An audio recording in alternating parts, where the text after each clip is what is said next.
Good afternoon, good morning, or evening, depending on where you are joining us today. Welcome to the Seek Peace and Pursue It, Advocating for Nuclear Abolition in 2025 webinar.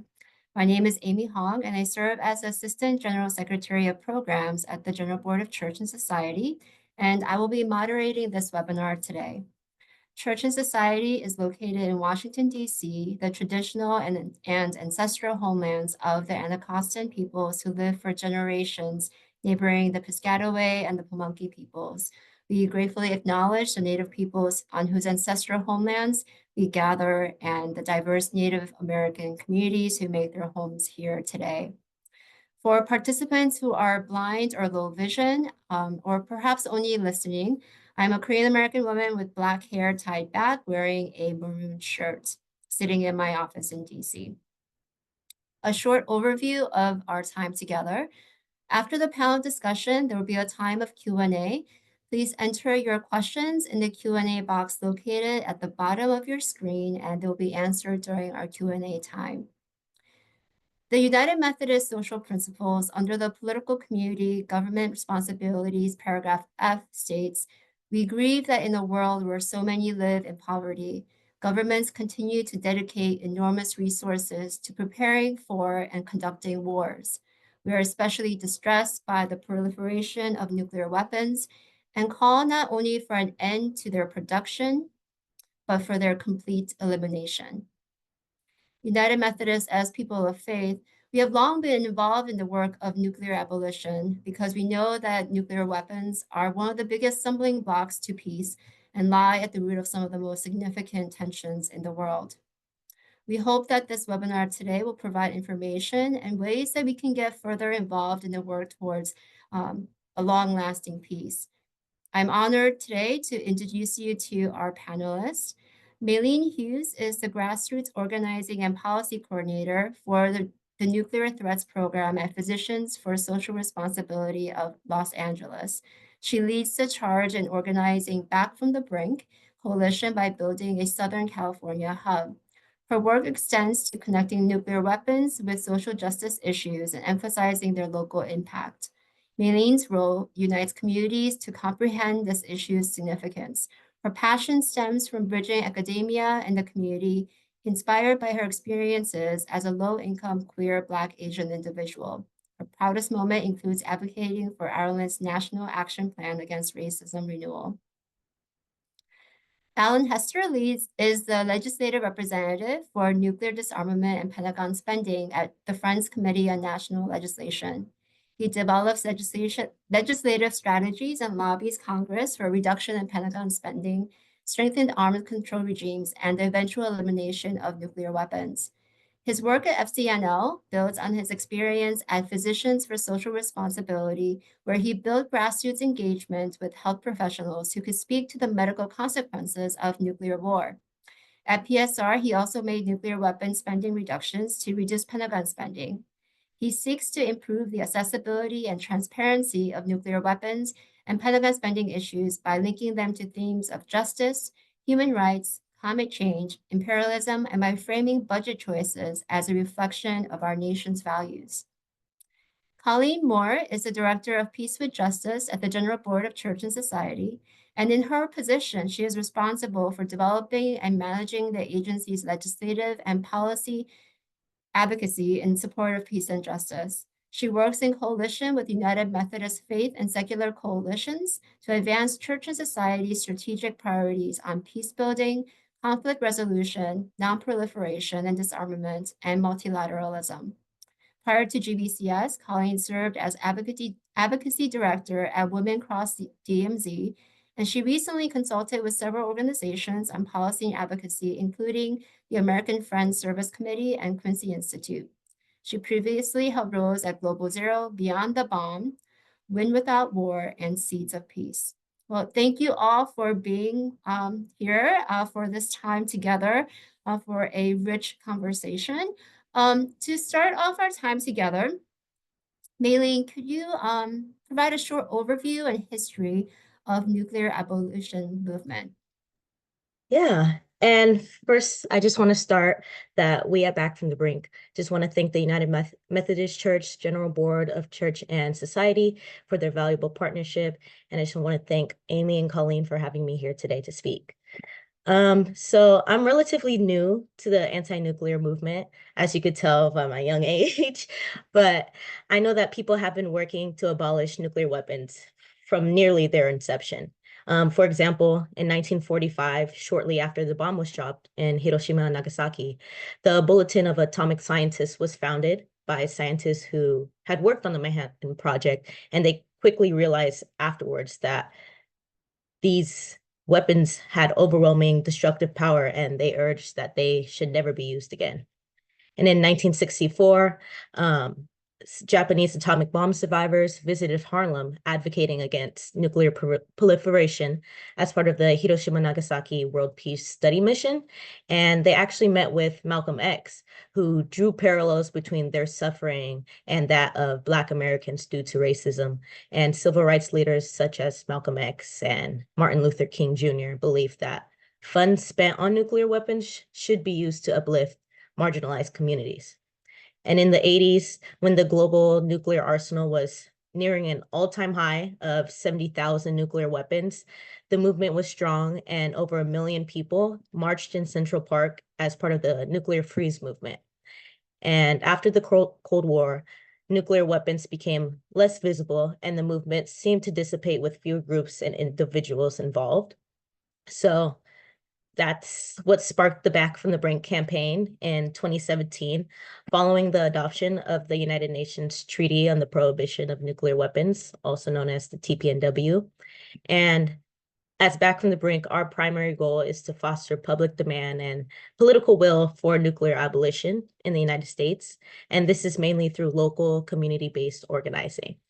And our organizing model borrows a little from the freeze movement in that we are working locally and getting resolutions adopted and building power from the ground up to demonstrate to leaders in Washington that their own constituents want them to take action.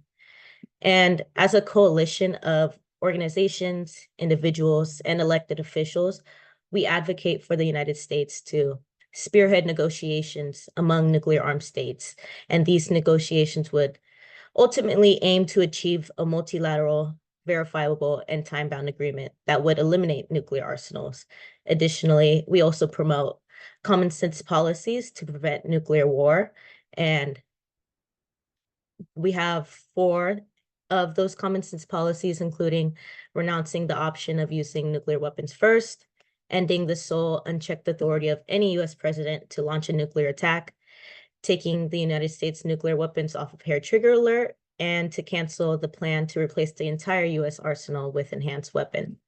And our mission is to cultivate a visible, active, and diverse constituency for nuclear disarmament within the United States. And we believe that such leadership would happen, would significantly, if it would happen, would significantly impact the global effort to abolish nuclear weapons. So yeah, that's a little bit about the history and who we are as Back from the Brink. Awesome. Thank you so much for providing that overview and also sharing about Back from the Brink. One of the things that you mentioned, and this is a question for Alan as well, question for Alan that Aileen mentioned. On January 22nd, the Treaty on the Prohibition of Nuclear Weapons celebrated its 4th anniversary. What impact has the treaty had on global disarmament efforts since its adoption? Yeah, well, thank you so much. Again, I want to reiterate Maylene's thank yous again for having me here. And I know that the Methodists and the Quakers have been working together on this issue for a long time. So very excited to talk through some of this. And I also want to reflect before I jump into the question that, I do work in DC and I do work with the Hill. And so a lot of my perspectives are going to reflect that perspective. And I certainly don't want to come off that that's the only perspective that matters in these conversations, but that is where most of my perspective is going to come from. So with that, when the TPNW and the Treaty on the Prohibition of Nuclear Weapons in general comes up, I do want to validate that it's just like an incredible achievement. It highlights how many countries are not rushing towards the development of nuclear weapons for their respective national security. And I think that in itself hugely undercuts the narrative of every country that does rely on nuclear weapons, under a national security lens. 73 states have ratified it, while another 25 states have signed on to it, but not ratified it. So in terms of non-nuclear weapon states stating very clearly that they do not want nuclear weapons and they are not going to seek proliferation in the future, I think that it really is powerful to see that the rest of the world really calling out the arguments of the nuclear weapon states and the arguments they use to justify having arsenals in general. I think the political reality and the political difficulties of the TPNW is the fact that the nuclear armed states are boycotting, right, participating in the process of the TPNW. And they have signed on to joint efforts opposing the TPNW. And, when you have countries who are actively competing with each other in every level, economically, military strength, signing on to things that say we don't agree with this process, obviously, I think that just shows the immense amount of challenges we have going against immense power, even if it is the rest of the world uniting around a vision around nuclear weapons and our nuclear weapon-free world. So I think when I think of the effectiveness of the TPNW since its implementation, judging the effectiveness I think is tricky. However, I do think on the non-proliferation side, it has done a lot of good. I think it has really reinforced the idea that not every country buys into the idea that when you get nuclear weapons, it makes you inherently safer. I think it does serve as a tangible vision for people around the world to think about what a nuclear weapons-free world looks like.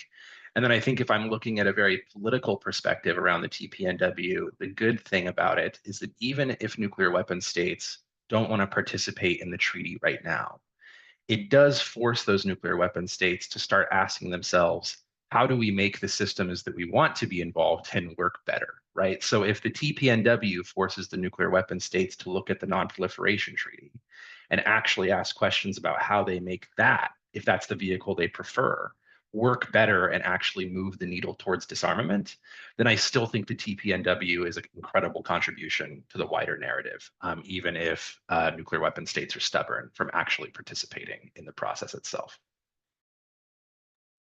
Thanks so much, Alan. Colleen, another kind of memorable day in January was on January 28th. The Bulletin of the Atomic Scientists announced it is now 89 seconds to midnight.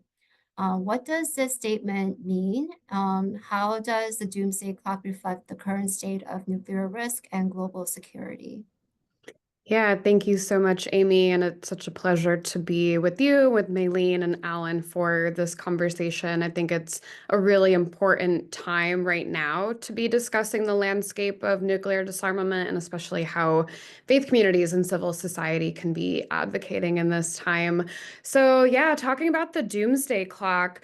So this is a design release that warns the public about how close we are to destroying our world with technologies of our own making. So every year, the clock is set by the Bulletin of the Atomic Scientists Science and Security Board. And as Maylene mentioned, the bulletin was founded by Albert Einstein and former Manhattan Project scientists right after the atomic bombings of Hiroshima and Nagasaki. So you can read more about the doomsday clock at thebulletin.org.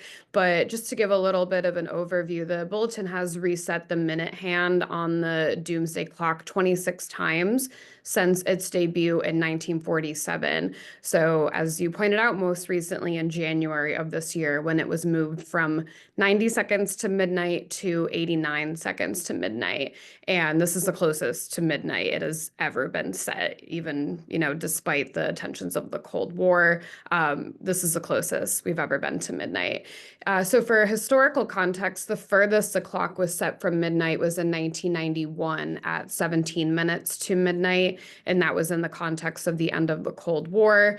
So the United States and the Soviet Union had signed the Strategic Arms Reduction Treaty, which was the first treaty to provide for deep cuts to the two countries' strategic nuclear weapons arsenals. So this current time of 89 seconds really points to the urgency of acting on existential threats like nuclear weapons and also climate change. So for 2025, the bulletin cited threats that include climate change, proliferation of nuclear weapons, instability in the Middle East, the threat of pandemics, and the incorporation of artificial intelligence in military operations for the reason of moving it closer to midnight. And the group also said it's concerned about cooperation between countries like North Korea, Russia, and China in developing nuclear programs, and also referred to Russian President Vladimir Putin, who has talked about using nuclear weapons in the war against Ukraine. I would also add that countries' military spending continues to spiral out of control, especially here in the United States, where I am in Washington, D.C., and the conversations around defense spending are happening in this budget reconciliation process, which we can talk about in the next few minutes. But I mean, defense spending is reaching $1 trillion per year. So I think we're seeing globally such a reliance on military threats. And I think the doomsday clock being set at 89 seconds really shows that urgency and the need for acting upon these threats. Colleen, one of the things you mentioned was just kind of the relationship and work with other countries and nations, and you mentioned Russia. And so, Alan, last week, Democratic lawmakers were urging Secretary of State Rubio to renew New START. What is New START, and what has been the historical impact of it on nuclear arms reduction between the US and Russia? And what are the consequences if New START is not renewed or replaced after its expiration date on February 4th of 2026? Yeah, so the New START, or the Strategic Arms Reduction Treaty, is a nuclear arms control agreement between the US and Russia, who currently control about 90% of the world's nuclear weapons. This was signed in 2010. It limits both countries to 1,550 deployed nuclear weapons. So despite having arsenals in the 5,000 to 6,000, they can only actively deploy 1,500. And 700 deployed delivery systems. So it includes, on top of those just kind of concrete limits, in-person on-site inspections of each other's nuclear facilities, data exchanges, so the kind of ingrained details of what exactly each country is deploying and how many arsenals they have in the stockpile. And then it also includes notifications on different activities. So for example, if Russia wanted to test a new ICBM missile they've developed, they would have to notify the United States under the New START Treaty of that test in advance to reduce miscalculation or misinterpreting that as some kind of attack. So historically, the New START Treaty has reduced nuclear arsenals. It has provided transparency between the world's two most powerful nuclear arsenals. And it has maintained some level of stability between the US and Russia relationship, even during times of tension. So I think it really is just kind of one of those key mechanisms to keep building on preventing miscalculation and avoiding situations in which we're misinterpreting what the other country is doing. If New START is not replaced, or if there is not a follow-on agreement once it expires in 2026, both countries would lose legally binding nuclear weapons limits and verification mechanisms. So this would increase the risk of an all-out arms race, and it would increase the risk of miscalculations based on misinterpreting what the other country is doing. So, the absence of those inspections reduces transparency. It fuels uncertainty about each other's capabilities and intentions. And then I think if that collapses and we find the US and Russia in that dynamic, that's going to weaken the entire global arms control system, right? Because you're going to have other nuclear powers like China, who right now says if Russia and the US do not start to figure out a way to reduce their arsenals, we are going to increase our arsenals to compete with the other world powers. So there is this pressure for the US and Russia to figure out a better relationship between each other to bring other countries in. And you've heard Trump talk about this a little bit. He said that he wants to secure an agreement with Russia directly and then work with Russia to bring China into those conversations later to have more of a trilateral conversation. So there really is a lot of pressure on them figuring out some kind of follow-on agreement before we get to 2026. And if they don't, and if it really is a place where those agreements go away completely, both Russia and the US could, within a matter of about 6 to 8 months, double the amount of deployed nuclear weapons from their stockpiles, which just would be a completely different kind of strategic stability situation. And I think it would probably be up there with the tensions that existed around the Cuban Missile Crisis, because it would just be such a different security architecture to work in. Thanks so much. We know that this is going to have impact. And so, Bailene, how does nuclear proliferation disproportionately harm marginalized and indigenous communities? And in what ways does nuclear weapons policy intersect with economic injustice, climate change, and global inequality? Yeah, thank you. I think that this is a very important question because nuclear proliferation has always disproportionately harmed marginalized and indigenous communities, both in the United States and globally, from uranium mining to nuclear weapons testing, production, and waste disposal. These communities bear the brunt of environmental destruction, health consequences, and even economic exploitation. And I'm gonna lay it out in like 4 quick but salient points.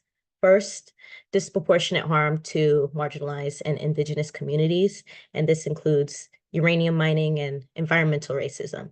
So, for example, indigenous lands have been the primary target for uranium extraction, often without informed consent. The Navajo Nation, for example, still suffers from contaminated water and high cancer rates due to abandoned uranium mines. Nuclear weapons testing fallout. The United States and other nuclear armed states conducted most of their nuclear tests in or near indigenous or marginalized communities. The Marshall Islands, the Nevada test site that affects the Shoshone and Paiute peoples, Algeria, and Kazakhstan are all examples of local populations suffering from radiation exposure, birth defects, and long-term ecological damage. And then nuclear waste dumping, waste disposal sites disproportionately end up in low-income and indigenous areas, such as the Yucca Mountain on Western Shoshone land, and the waste isolation pilot plant that's in New Mexico. And this continues the cycle of environmental injustice.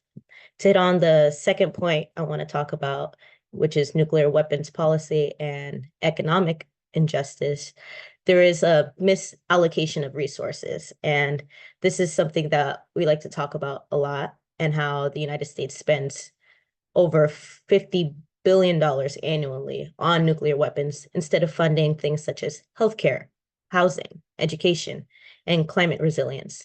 And these funds could be used to address social inequalities that are affecting us as Americans, as opposed to nuclear weapons that we don't use.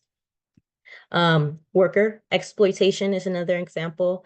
Many nuclear workers, especially those from marginalized communities, were exposed to radiation without adequate protections. And the United States later created programs such as the Radiation Exposure Compensation Act, also known as RECA, but many affected individuals still struggle for recognition and justice. And then many nuclear-armed nations tested weapons in colonized or occupied lands, reinforcing these patterns of exploitation. The Marshallese, for example, were displaced and they continued to suffer health consequences while still being denied full rights in the United States. The third example I want to touch on was the climate change issue and how they intersect with nuclear weapons. And this includes environmental devastation, such as nuclear testing, production, and waste disposal, and how they degrade ecosystems, pollute water sources, and make land uninhabitable. This particularly impacts communities already facing climate vulnerability. And then at the risk of a nuclear war, even a limited nuclear exchange would trigger a nuclear winter. And this would disrupt global agriculture and disproportionately affect the global South, where food insecurity is already rampant. And this is what the Bulletin of Atomic Scientists knew quickly after they created these weapons, that a nuclear winter would cause devastation for us all. And then when it comes to energy and resource drain, the nuclear weapons complex consumes vast amounts of energy and resources that could be redirected towards sustainable solutions. And then the last point I want to hit on is global inequality and talking about who gets to have nukes. Like Alan was just talking about, United States and Russia hold 90% of the nuclear weapons in the whole world. And the current global order under the Nuclear Non-Proliferation Treaty allows a handful of wealthy nations to maintain nuclear arsenals while restricting others. And this reinforces global power imbalances, especially between former colonial powers and the global South. And climate change, food insecurity, and resource extraction all disproportionately affect developing nations, many of whom had no role in nuclear weapons proliferation, but would suffer the most from its consequences. And when it comes to the voices who are being left out of the conversation in terms of nuclear policy, those are the indigenous and marginalized voices who are going to be the most affected. So in conclusion, we like to see nuclear abolition as a social justice issue. They are not just a security issue, they're an issue of racial, economic, and environmental justice. And abolishing them isn't just about preventing war, it's about addressing deep-rooted injustices that they have caused. And movements such as Back from the Brink stress that nuclear disarmament is only one component of the larger struggle for justice. Yeah. Thanks so much and for highlighting all those ways that is impacting communities that we often, I think, are not, they're not included in conversations regarding nuclear weapons. Colleen and Alan, this is a question for both of you guys. What is the current defense landscape under the Trump administration? What is the Pentagon's current budget and how much of it is allocated to nuclear weapons? Who's benefiting financially from nuclear spending? And what are the arguments against reducing Pentagon spending? And so you guys can decide who wants to go first, but I'll let you guys go. Colin, do you want to go ahead? No, go ahead, and then I can jump in. Great. Okay, so the current defense budget numbers, I always like to say there's so many different ways you can define what the defense budget is and what it actually includes. And so you'll go to different sources and find different numbers. But right now, it's about 900 billion.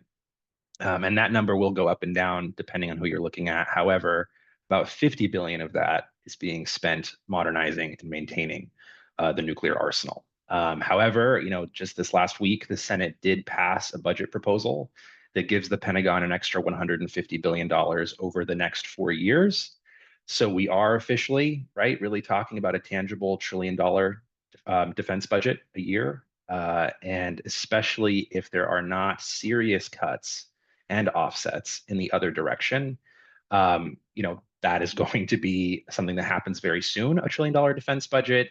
And we've seen Republican lawmakers on the defense committees for probably the last 2 years now proposing a $1.5 trillion defense budget in the next 5 years. That's more than a 50% increase from what we're spending now. And all of that is being proposed as they are actively trying to cut food stamps and other vital social services.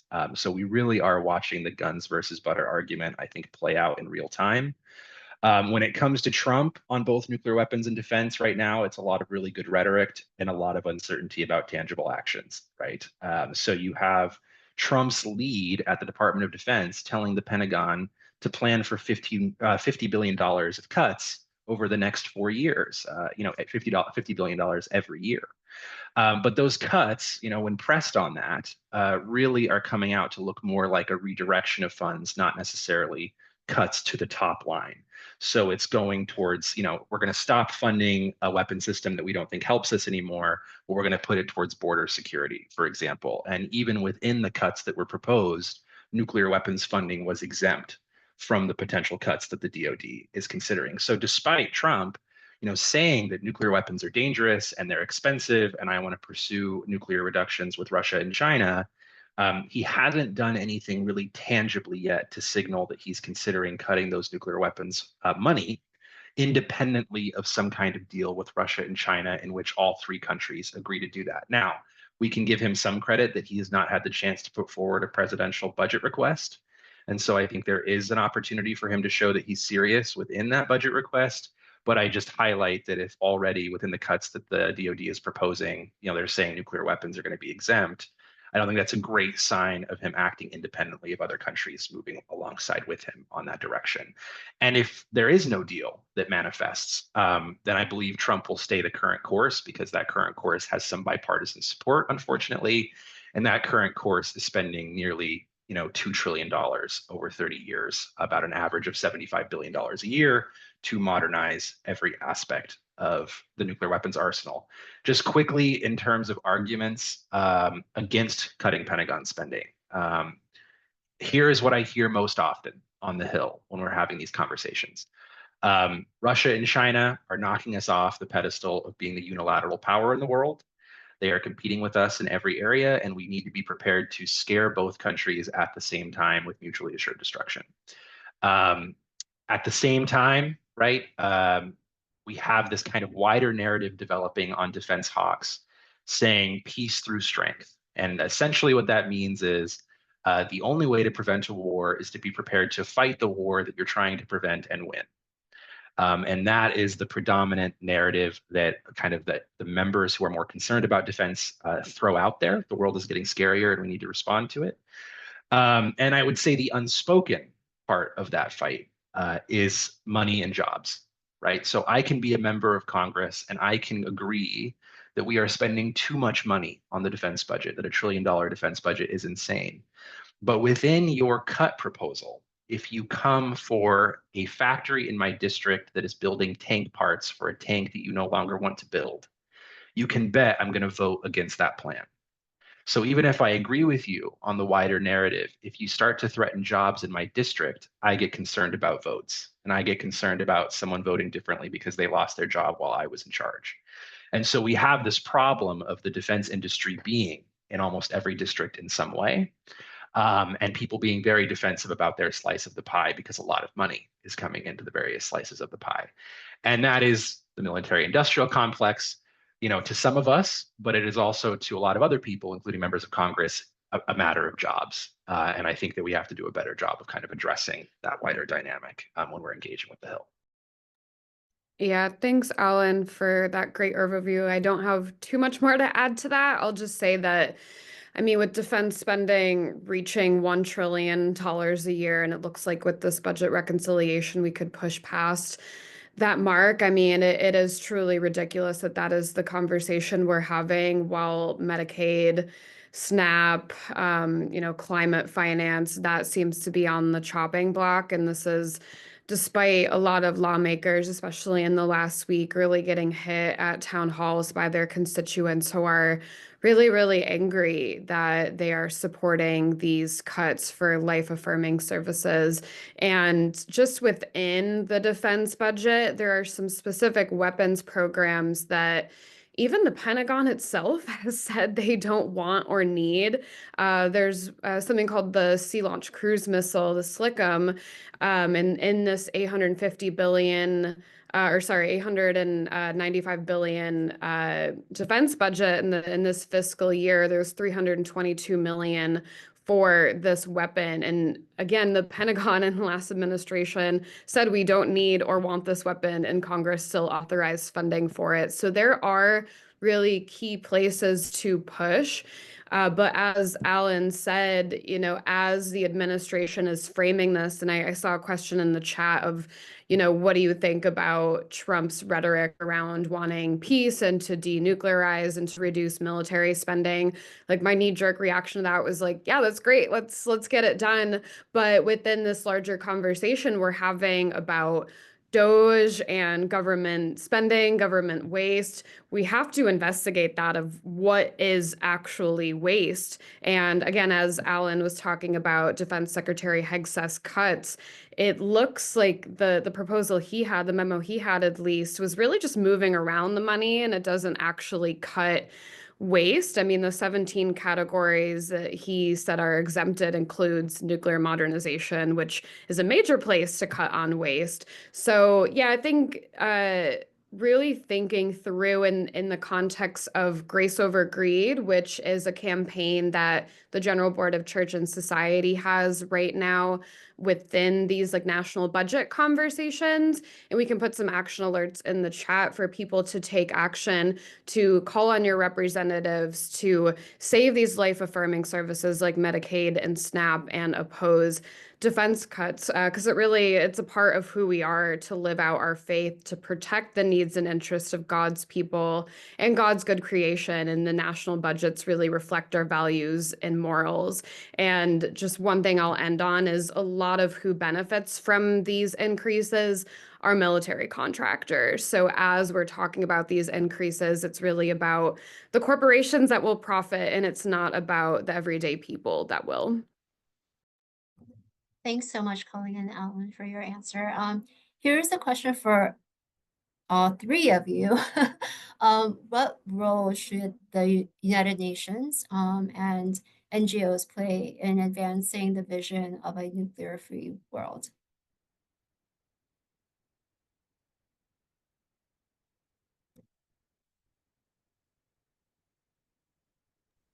I'm happy to start us off. Maybe we can go backwards. So yeah, talking about the United Nations a little bit, I did want to point to an upcoming event that I think is really going to be important and influencing the UN. So next week is the third meeting of states parties with the Treaty on the Prohibition of Nuclear Weapons, as both Maylene and Alan outlined a bit more on. So next week, this meeting's going to hold a thematic debate on the risk for humanity of nuclear conflict and its devastating humanitarian consequences. So all of the states parties who have signed on to the treaty will consider the status and operation of the treaty, including addressing issues related to the total elimination of nuclear weapons, victim assistance, environmental remediation, international cooperation and assistance, and then also like scientific and technical advice for the effective implementation of the treaty, as well as complementarity of the treaty with other existing treaties like the non-proliferation regime. So I'll be up in New York with everybody at the third meeting of states parties. And I think this is a really good opportunity to influence those who will be there, have really good conversations with other civil society partners.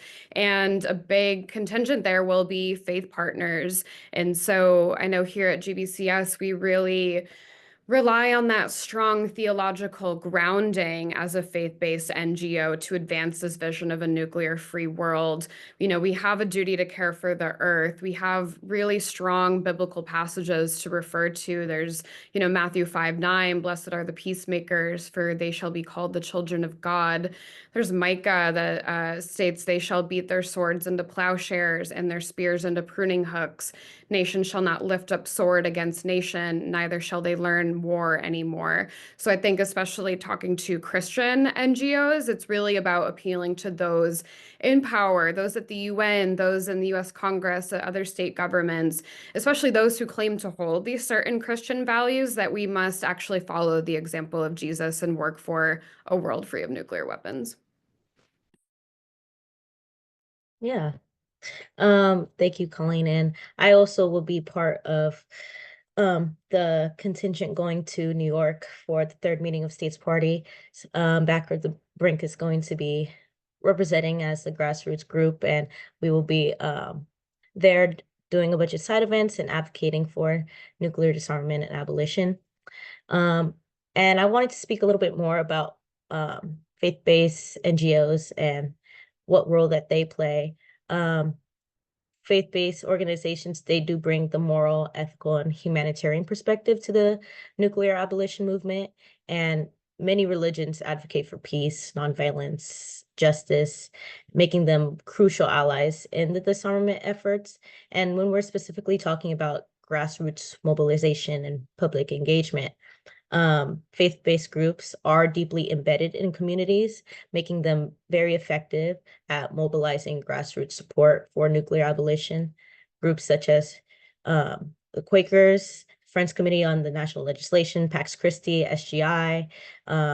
They lobby against nuclear weapons and educate congregations on disarmament issues, and interfaith coalitions can connect nuclear disarmament with social justice issues, including climate change, economic inequality, and racial justice. And we believe that religious leaders have a voice that can amplify this stance and that folks will listen to.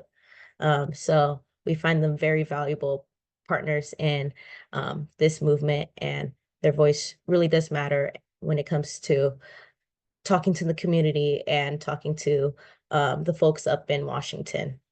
Yeah. Yeah, I know I get a little bit more into the role of interfaith partnerships later on. So for this question, I'll focus on the UN. On the one hand, I think that the UN has got to continue advancing dialogues around nuclear weapons, clearly stating the intention of a nuclear weapons-free world, advancing multilateral efforts as much as possible, uplifting the perspective of the global South. I think in this conversation has been really powerful to watch, getting the conversation out of the realm of the nuclear weapon states, of deterrence theory, is powerful and important. And I especially think it's been a stage to talk about the humanitarian consequences of nuclear war. However, I also sometimes feel that the UN, especially when you look at a variety of controversial votes that have happened around numerous conflicts that have emerged in the last couple of years, sometimes the UN does highlight how little nuclear armed nations care about the opinions of the international community, right? And I would also say that the UN Security Council, I do think, is a systematic problem when it comes to the UN achieving its goals. The fact that the permanent members of the UN Security Council, the US, Russia, China, the UK, France, all have nuclear weapons and then therefore have a veto power that can really undercut some of the great efforts that the UN is trying to advance, I think at a systematic level really reiterates the belief that deterrence says, which is that by having nuclear weapons, you get more of a say in the way the world works. And so I think there needs to be a conversation at the systematic level of the UN of how certain systems undercut the great things it is trying to do. And I obviously know that those countries are going to really fight back on having that conversation, but it's one that needs to be had. Thanks so much. Maylene, a question for you, and we just spent some time hearing about the UN and faith-based NGOs and their role in playing in a nuclear-free world. Can you share a little bit more about how civil societies and grassroots movements have been working towards nuclear abolition? Yeah. And I could talk a little bit about Back from the Brink. And I think one of our main ways of organizing is our hubs. And so Back from the Brink has these regional hubs across the United States. And in 2022, it decentralized its organizational structure. It currently has 21 official hubs across the country working to advance Back from the Brink's missions and broader nuclear disarmament goals within their communities. These hubs are the local contact point for folks who are interested in community-based or regional efforts to eliminate nuclear weapons. And they ideally consist of representatives from different organizations interested in working on this issue, but they can also be started by a small group of individuals. And Back from the Brink welcomes prospective hub leaders with all levels of organizing experience, and we are committed to growing and strengthening this network by offering things such as trainings, educational opportunities, and collaborative platforms for hub organizers. And this approach empowers local communities to lead the nuclear disarmament movement and create a stronger grassroots effort. And if you look to the chat, our regional hub leader, Jeremy Love, is in the chat putting his information. So if any folks want to reach out and join a Back from the Brink hub or see who in your community is doing this work, you can reach out to him. But the core of Back from the Brink is its community-based organizing at the local level. The campaign was created for anyone and to enable anyone, such as individuals, organizations, elected officials, to actively participate and create significant change. We focus on local community organizing because we recognize that members of Congress whose decisions and votes influence the executive branch are more likely to respond to this issue if they hear from their constituents. And these are the people who live and work in the communities they represent and who elected them into office. And we assist local advocates in educating and engaging organizations and municipalities within their communities. And we help build support for our policy solutions by providing qualitative and quantifiable evidence that constituents, including cities, counties, states, organizations, and elected officials, are demanding action from their representatives. The impact of local organizing at the federal level was evident within this past year, with 44 House members co-sponsoring House Resolution 77. And this was a congressional resolution that mirrors local Back from the Brink resolutions adopted across the country.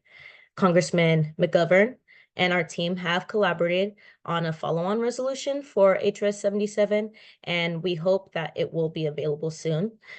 And this resolution will be a valuable tool for local communities, Back from the Brink members and hubs, as well as individuals and organizational partners to engage with their House representatives and to build a local and federal leadership on this issue. So nuclear weapons are a local issue for many reasons. We talked about tax dollars that are wasted on nuclear weapons, diverting funds from human needs. Cities are the targets, and it is within the purview of any locality to keep its community safe. And many communities have been negatively impacted by nuclear weapons production and testing. And we at Back from the Brink work to connect this issue to people's everyday security concerns and community needs, because this is an issue that is talked about as much in our everyday lives. So our organizing strategy is adaptable, and we recognize that what works in one community may not be effective in another. But however, our consistent goal is to unite people in common cause and break down the barriers and extend beyond the traditional peace and disarmament community.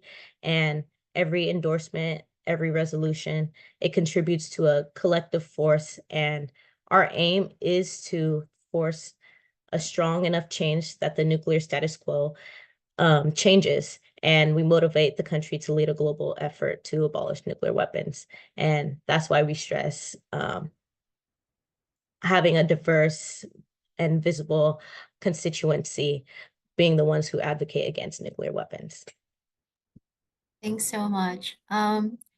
Colleen, it's been mentioned a couple of times in the responses regarding faith-based NGOs and their work that they kind of bring in the moral and theological voice into this conversation. How does the United Methodist Council of Bishops, they wrote a pastoral letter in 1986 called In Defense of Creation, the Nuclear Crisis and a Just Peace, frame nuclear abolition as a moral and theological imperative? And additionally, can you provide a brief history of the United Methodist Church's involvement in the nuclear abolition movement?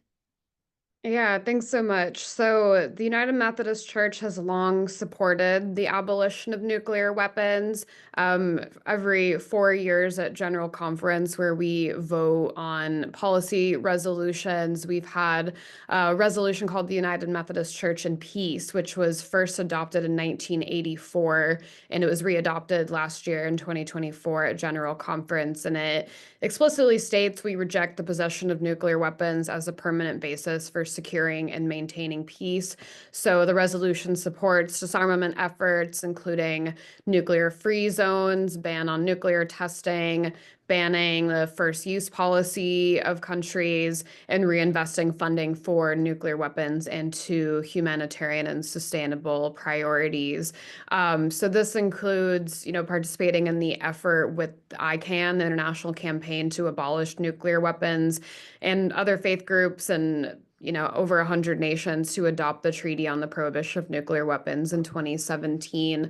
So a lot of this grounding has come from the pastoral letter you mentioned in 1986, In Defense of Creation, the Nuclear Crisis and a Just Peace, which draws heavily on Christian theology viewing the threat of nuclear annihilation as a direct threat to God's creation and a violation of the sanctity of human life. It strongly urges the complete disarmament of nuclear weapons, advocating for international treaties and diplomatic efforts to achieve this goal, and refers to just peace principles, which includes addressing root causes of conflict, nonviolent resistance, and seeking peaceful solutions to international disputes.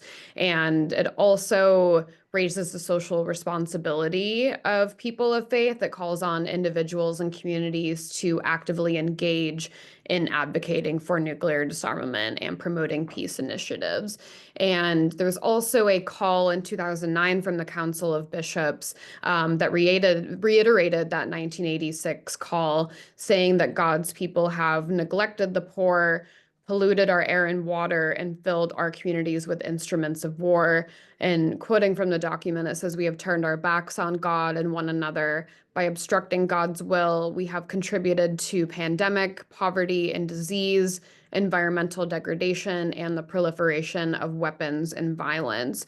And this call also stated that God's creation is in crisis, and it's really because of our neglect, selfishness, and pride that have fostered these threats to life and hope. So it prompted the bishops to call for a comprehensive response that urged United Methodists and people of goodwill to offer themselves as instruments of God's renewing spirit in the world. So for United Methodists, we do have a really strong theological grounding, as I mentioned a few minutes ago, and a really strong call from the church, from General Conference, to work to abolish nuclear weapons. Great, thank you. And another question for you and also for Alan as well. What role do interfaith ecumenical partnerships play in advancing this movement for nuclear disarmament? Yeah, I can just quickly, I think this was the question of the role of interfaith organizations. It was something I skipped over earlier, but in terms of my experience working on the Hill and I think representing a Quaker-based organization in those meetings, the broader interfaith partnerships, the broader interfaith community does have a role in holding policymakers accountable, especially if those policymakers are using their faith as part of their personal brand in the campaign process, right? So if they ran a campaign on being a good Christian with Christian values, that is the opportunity for faith groups to come in and ask, how does a good Christian support the potential annihilation of the planet and the end of human civilization? And I think that the traditional arms control community and the really incredible experts that exist in that community, I think they unfortunately have less wiggle room than us. There are many ways in which all the great expertise in the nuclear arms control community has been made partisan over the last few decades, that arms control has been framed as a partisan issue. Whereas with faith communities, I think there is an opportunity for us to approach the conversation from a completely different perspective than, is deterrence policy good, right? Like I think that is where a lot of arms control experts get stuck. They have the same conversation over and over and over again. But if we can come in and say, how do your values that you ran on in your campaign reflect supporting what's happening with nuclear weapons?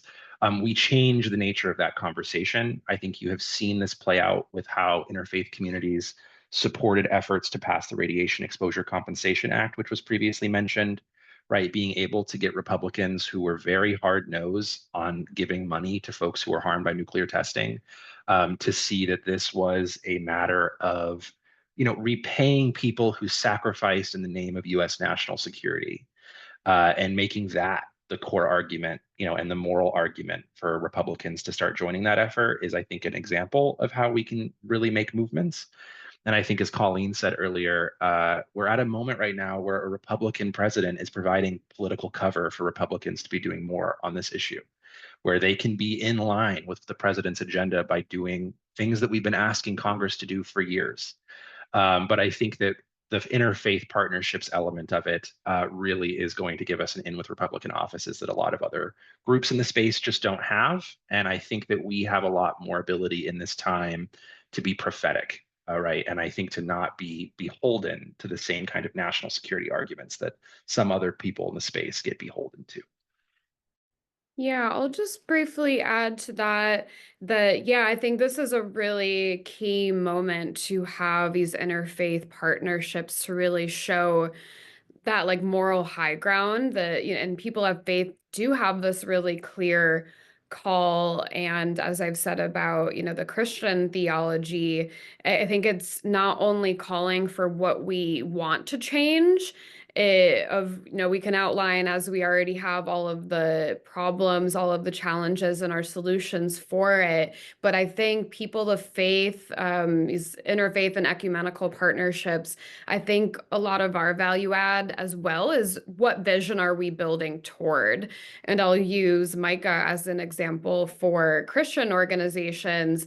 This vision that was established in Micah is about transforming anger into compassion and suffering into love, of genuine peace and security, fulfilling justice, physical and economic security, and ultimately salvation and the liberation of the world. And I really do think that that's what faith-based organizations can bring right now is, yes, talking about the challenges and solutions, but what world are we trying to build? We're trying to build a world free of nuclear weapons, but beyond that, we're trying to transform the world. Our ultimate goal is for liberation, for people to have life-affirming services, to be able to have freedom of movement, to not have the threat of guns here in the United States, nuclear weapons globally, and it is about that genuine peace and security. So I think we really have a strong call to be calling attention to that vision in this moment.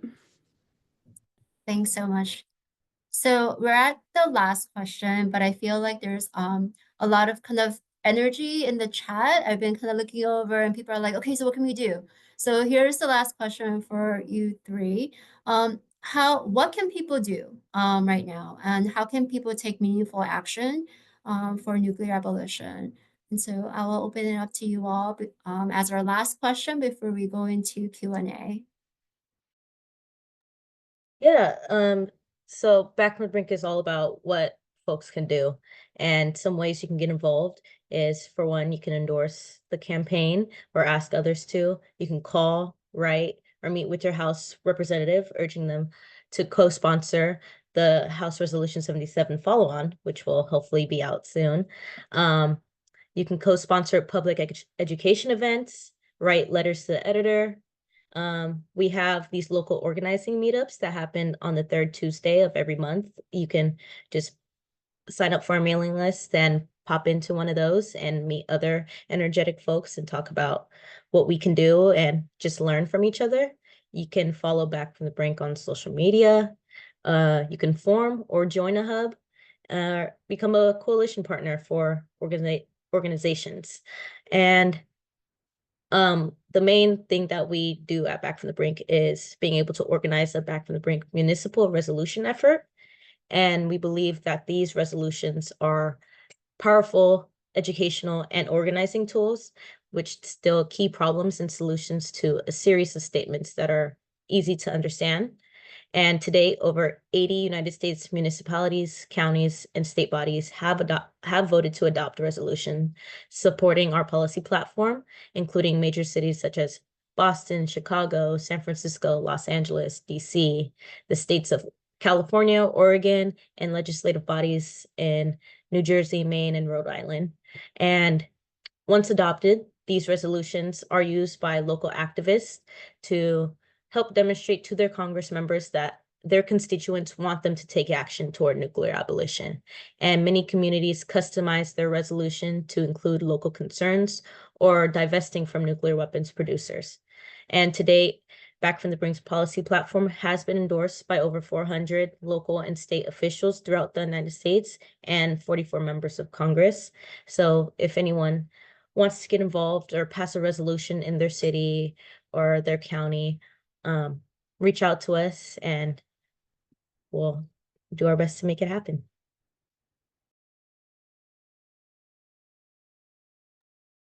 I can quickly jump in. I think one of the most important things we can be doing right now, and I know we've been saying it's a critical moment over and over again. The reality is, on this specific issue, despite everything else that is happening, the president is saying the right things. right? And I think it's members of Congress have to be told by their constituents that that is a perspective that their constituents have. And so while we still have a lot of questions about how what the president is saying will actually pan out in policy, it is a good time for members of Congress to be hearing that in terms of this specific issue, there is agreement about moving towards a place where the US, Russia, China, and other countries all start thinking about how to reduce their nuclear weapons arsenals. And so just as an example of that, I did share an FCNL action alert in the chat, which does talk about a resolution that's being led by Senator Markey and Representative Foster on the House side, which basically says the US should pursue negotiations with Russia and China, and there should be a follow-on agreement to the No START Treaty before 2026. And so I know there are multiple resolution efforts talking about good things that Congress should do and that the president should do, but that is one way that FCNL is mobilizing its members to just support the really good direction that we hope the president pursue and hopefully have good people who are meaningfully going to pursue that vision as well. Yeah, I'll add a few things. First of all, I highly recommend people joining a Back from the Brink hub. I think that's a really concrete way to get involved in your communities. And I'll also just add of how you can be furthering that in your congregations, in your communities. If there's like a justice team that already exists within your church, or if there isn't anything like that, like a church and society committee, or I know different churches call them different things. But definitely consider starting one in your congregation, and you can take up the issue of nuclear abolition in your congregations and in your communities and see what other issues are really relevant to the members in your congregation. And I'll say there's a few upcoming things that I think you can really point to. And I think the major one is the 80th anniversaries this August of the bombings of Hiroshima and Nagasaki. So GBCS is also a co-sponsor of Nuclear Prayer Day, which falls on these days, August 6th and 9th, that's calling attention to people of faith about the movement for nuclear abolition. So a few years ago at the 75th anniversaries of these bombings, there were a lot of events held by the nuclear arms control and abolition movement. And I think we hope to do something similar again this year. So definitely pay attention to anything that GBCS gets out about events or anything else that we're supporting. And you can also host a prayer vigil in your own community to commemorate these anniversaries. And then I will just mention the action alerts on our website, umcjustice.org. We will have one on the resolutions that Alan just mentioned from Representative Foster and Senator Markey on arms control that we hope to have in the next few days as a follow-on to this webinar. So you can take those action alerts and email your representatives and senators to co-sponsor these bills. And I did just want to mention, I know there's been some questions in the chat and conversation around the involvement of Republicans on these bills as well. And I agree. I think that's a really important strategy in this moment is to get more Republicans on board. And I think one thing that I've been really thinking about is just this bipartisan history of leadership for nuclear disarmament. I mean, it was President Reagan that really did spearhead a lot of this during the Cold War. And so we do have such a rich history of Republican and Democrat leadership on this. I think really drawing upon that. And I think this is a really easy way to email your reps and senators to support these bills. And we will also have a action alert coming out on the resolution that Maylene mentioned on Back from the Brink outlining their policy priorities for abolition. And then we've also been talking a lot about budget reconciliation and appropriations. And I mentioned earlier our Grace Over Greed campaign. And so right now there is an action alert on our website where you can take action, especially in the coming days are really, really important on budget reconciliation to email your reps and senators and encourage them to prioritize things that our communities actually need over weapons of war, especially nuclear weapons, and increases the defense budget. Thank you all so much. We're going to turn now to the Q&A, and we have a few questions that's been shared. And this is open to the three of you. Whoever wants to take first try answering. the global nuclear freeze movement, what is your opinion on it? Is it our best bet? And it's the movement that was in the 1980s in the United States. Yes, Alan. I'll just say, I think that the global nuclear freeze movement is a great example of, a time in which this community that works on these issues, that has been concerned about these issues, was so successful. And I think it underpins the ways in which the fear around the Cuban Missile Crisis, or I should say the fear that existed about the wider state of nuclear weapons at that time, manifested in a really powerful way. I think one of the things I try to talk about when I talk about the freeze movement versus today is that the chances that we will be able to get a mass movement on just one singular issue is tougher today. The reality is, I would argue that people in general, but especially younger people, are faced with a world in which they have to put out 100 fires at once. And I would say, even if you look at the last 2 months of the Trump administration, the amount of things that there were to fight back on, if you were just a consciously socially engaged individual, was overwhelming, even for the most dedicated advocates I know. And so I think that this goes to a point that I believe Maylene said at the beginning of the call, which is like, there has to be a recognition that while we are fighting this fight, we have to be helping other people fight other fights, with the hope that within that process, we make friends, we build community, we make networks that then come back with us on this issue. But it has to be framed under a similar vision of the world needs to go in a different direction than the one it's going in, because there are so many fires coming about from the way that we're going now. And so that's my general take, is that I do think we are in a different world than when the freeze movement occurred, but I don't think that means we can't have a mass movement. It just means that the context of what that mass movement might not be just nuclear weapons. It might be a broader vision of the way the world needs to be. Yeah, and I agree with everything Alan just said. It is a lot harder now, and that doesn't mean we don't organize and still do what we can. We must cut through all the noise, because currently there is a lot of noise, and the best thing that we can do is just cut through that and keep doing what we're doing to push forward. And honestly, I think the biggest thing is for us to wait for our moment, still work and wait for our moment, because that's what folks are capitalizing on right now. Like when you, with what was happening in Palestine and Israel, in Gaza, there was millions of folks around the world marching and protesting against that. Right now in the United States, with the issue of immigration and folks fearing for their lives, their families, their loved ones, there are folks all over the country marching for that. And I think I see it a lot in LA.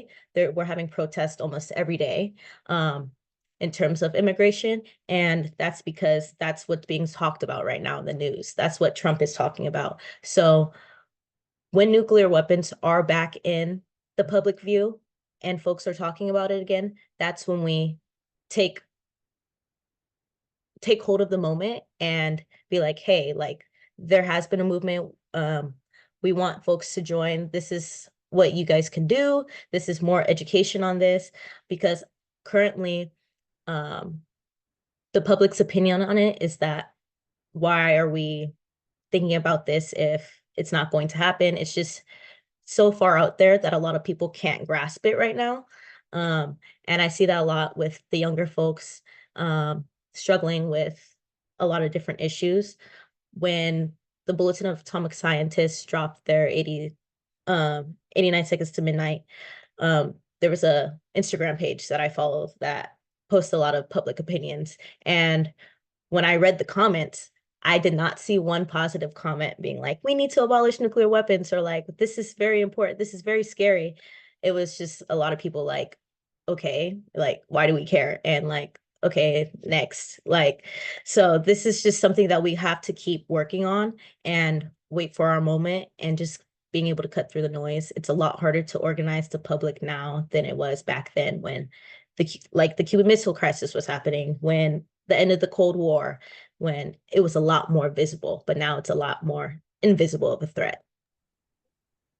Yeah, I definitely agree with everything that Alan and Maylene have said.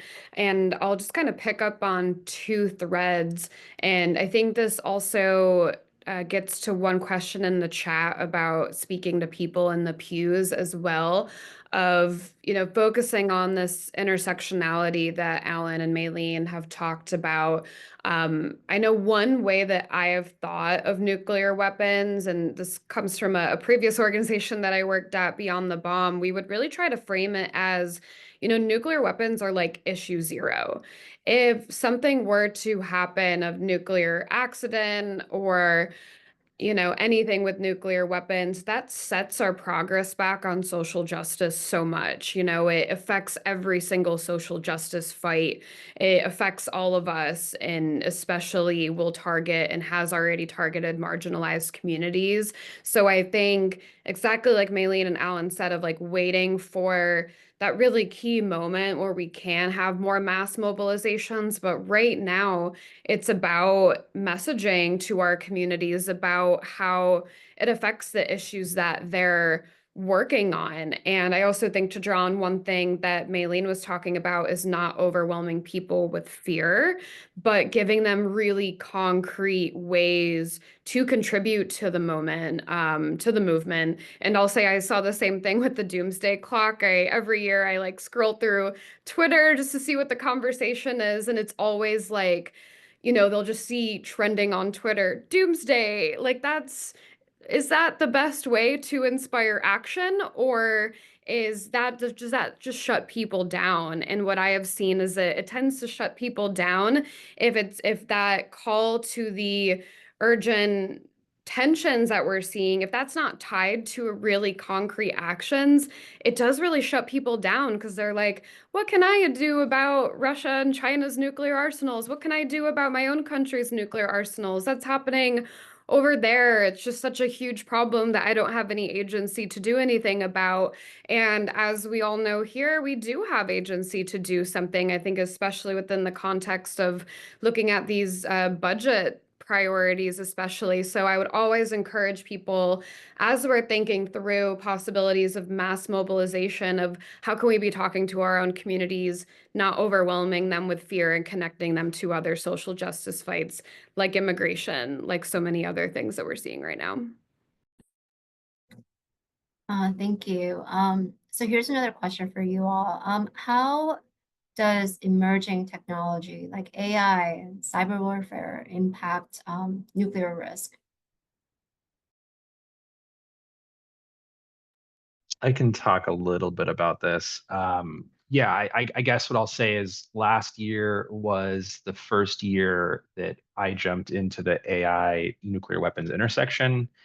There was a bill led by Senator Markey, again, just to reiterate how much of a champion he is on this issue in general, but also Representative Liu, that was focused on preventing AI intersecting too much with the current nuclear weapons infrastructure, out of the fear that if you give AI too much influence into that system, that it could, make decisions, around deployment that no one approves.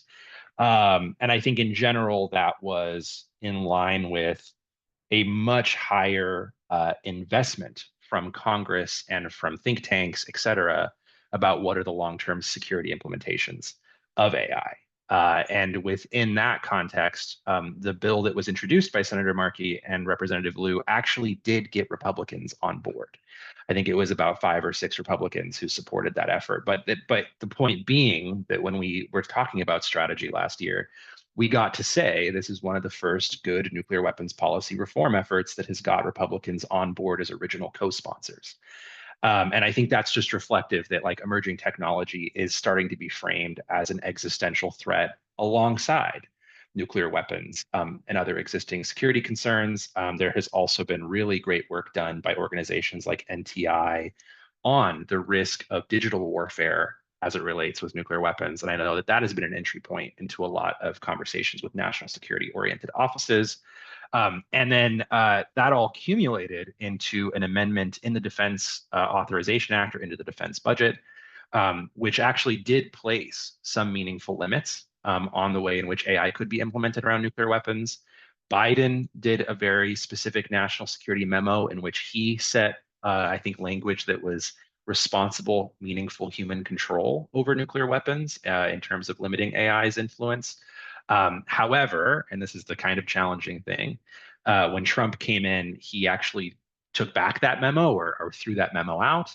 Not because he disagreed with the nuclear weapons part, but because he broadly wanted to deregulate AI investments and innovation, right? So it's just one of these things where a good effort was undercut by a desire for innovation in other areas.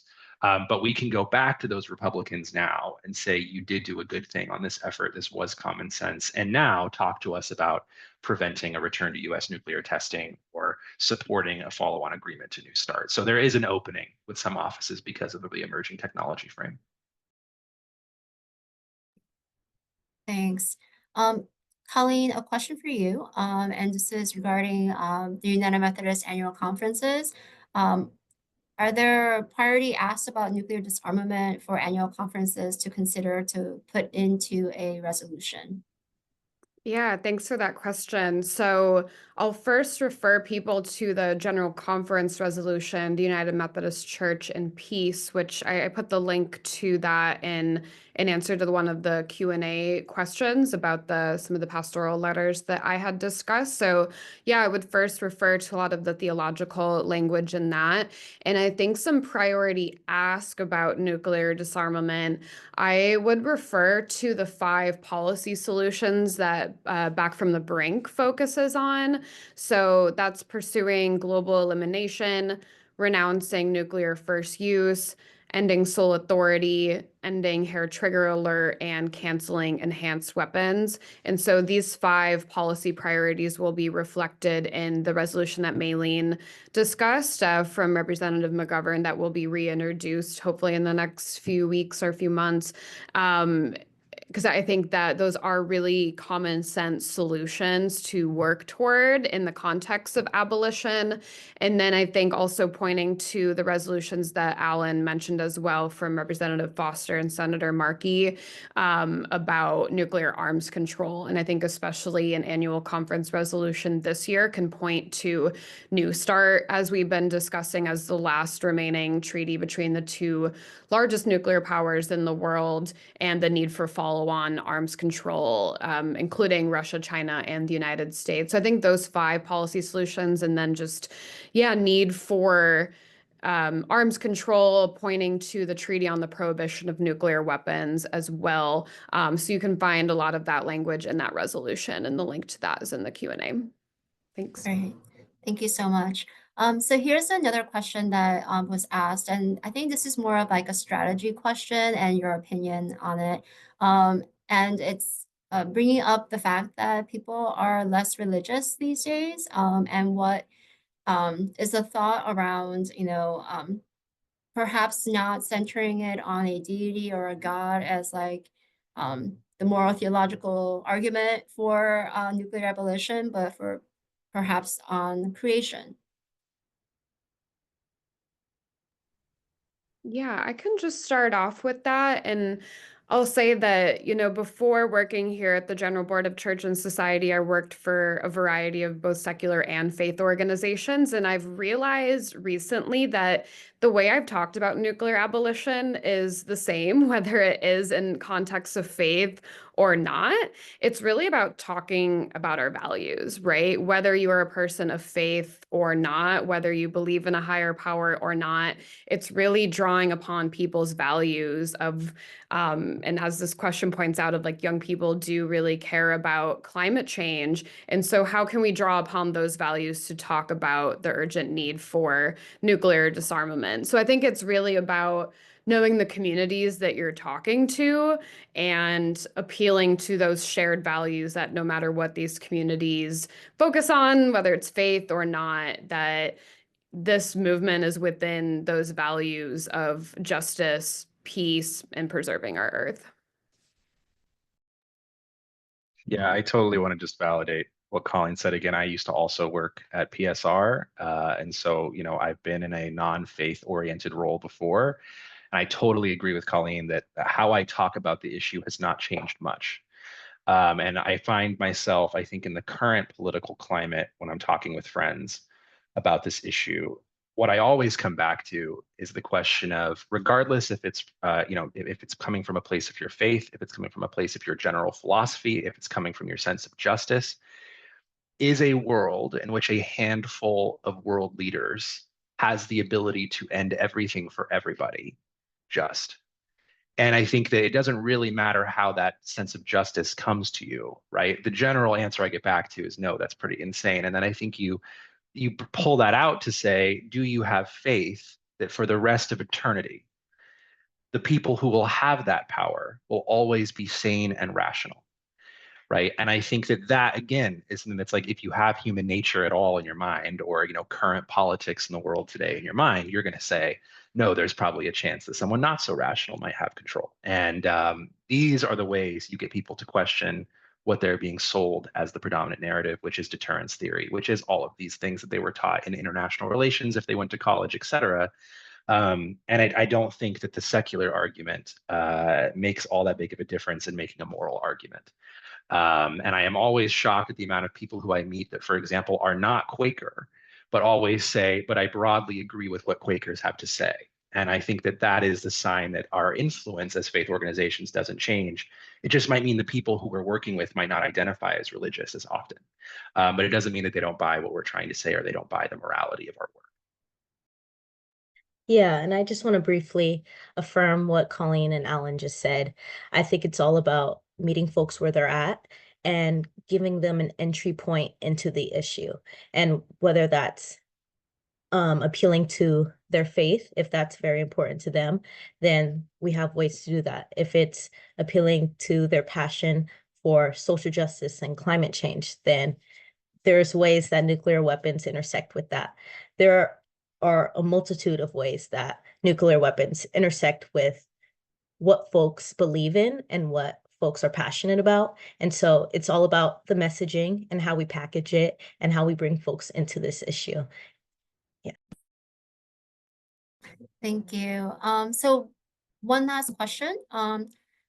How did the voices of nuclear survivors influence the abolition movement?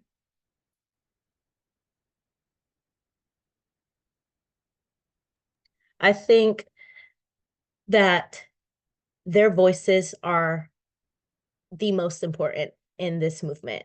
They're the only ones that can tell us what it's like to experience being harmed by these weapons firsthand. And we have no choice but to listen to them. They're the only ones who have experienced this. Who are we to tell them that their experiences are invalid or that they don't matter?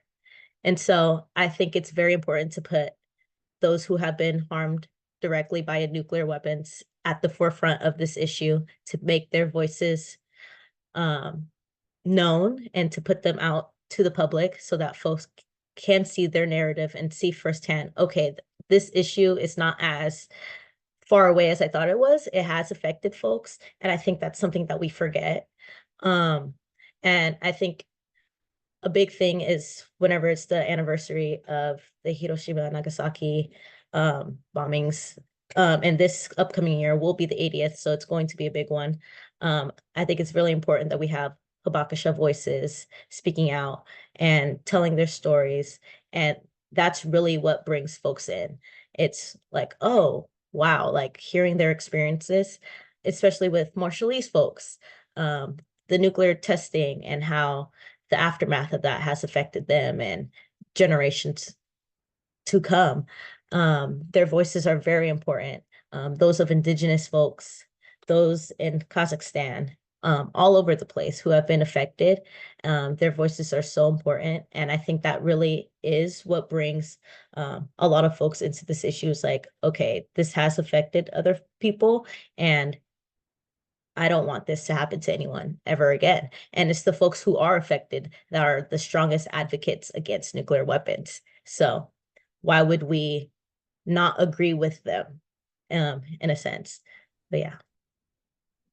Yeah, I'll just very briefly add that I completely agree. I think they're the most important to pay attention to. And just two other things I'll flag. There has been kind of a fight in the US Congress for compensation for victims affected by the nuclear weapons complex in the United States. And it's been ongoing for many years to extend, it's called the Radiation Exposure Compensation Act, and also expand it to include more communities. And I think globally, there are so many communities that have been left out of this conversation. And I'll also include that as we approach the anniversary of Hiroshima and Nagasaki this August, that the Korean victims are also very much left out of this conversation as well, because this is talking about, the legacy of colonialism, that many Koreans were forced to go to Japan under the occupation of Korea. And not only that, then they experienced the nuclear bombings in Japan in 1945. And so there's a lot of efforts to, here in the United States, but also globally, to extend certain compensation, justice, and apologies for victims that have been left out. So I think that coming up on this third meetings of state parties next week at the UN, I think this is, and so many other places coming up in the next few months, will be really important venues to talk about this as well. So thank you for that question. I validate everything that was said. Well, we are at the conclusion of our webinar. The webinar has been recorded and will be available at the Church and Society YouTube page. We hope that this conversation will serve as a resource and that you can share with your church and community. Thank you again to our panelists for this discussion, but also for the work that you are all doing in bringing about an end to nuclear weapons for a peaceful world for us and for future generations to come. And for all the participants, thank you all for joining us and take care. See you soon.